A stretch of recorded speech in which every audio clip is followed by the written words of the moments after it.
I was knocking on the door in Stockton many years ago out soul winning, and a young man answered, and he was kind of a hippie-ish looking fella, and we got to talk, and he said, Pastor, I just want to let you know I'm an atheist. And I said, okay, you have the right to believe that. And we were talking a little bit more, and he was very rude to me, and I said, well, let me just ask you a question. I said, you don't believe there's a God? And he says, you're exactly right. I said, well, where'd you come from then? And he said, well, did you ever hear about the theory of evolution? I said, of course I've heard about it.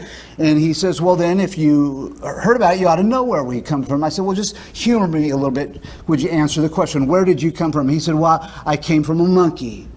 And I'm like, okay, wonderful. Well, let me ask you the question. Where did the monkeys come from? And he said, you Christians just don't know anything at all, do you? And I said, well, please humor me. Answer my questions. He said, well, monkeys came from lower life forms. And I said, let me get this right. So we have these monkeys, and then millions and billions of years earlier, however you want to count it, there were lower life forms. And he says, that's exactly correct. I said, well, where did the lower life forms come from? He said, well, have you ever heard of the Big Bang Theory? And I said, yes, I've heard of it. And I said, by the way, I want to remind you, it's a theory. He said, well, the Big Bang Theory happened, and we had these millions of years that passed. We had the lower life forms, and then the monkeys, and then we have you. And he says, you're exactly right. And I said, okay, where'd the Big Bang come from? And he said, well, there's cosmic dust just floating around in the atmosphere. And this dust got together, caused this big explosion. Millions of years later, we have the lower life forms. Millions of years later, we have monkeys. And then millions and billions of years later, sir, we have you. He says, that's exactly right. And I said, okay, where did the cosmic dust come from?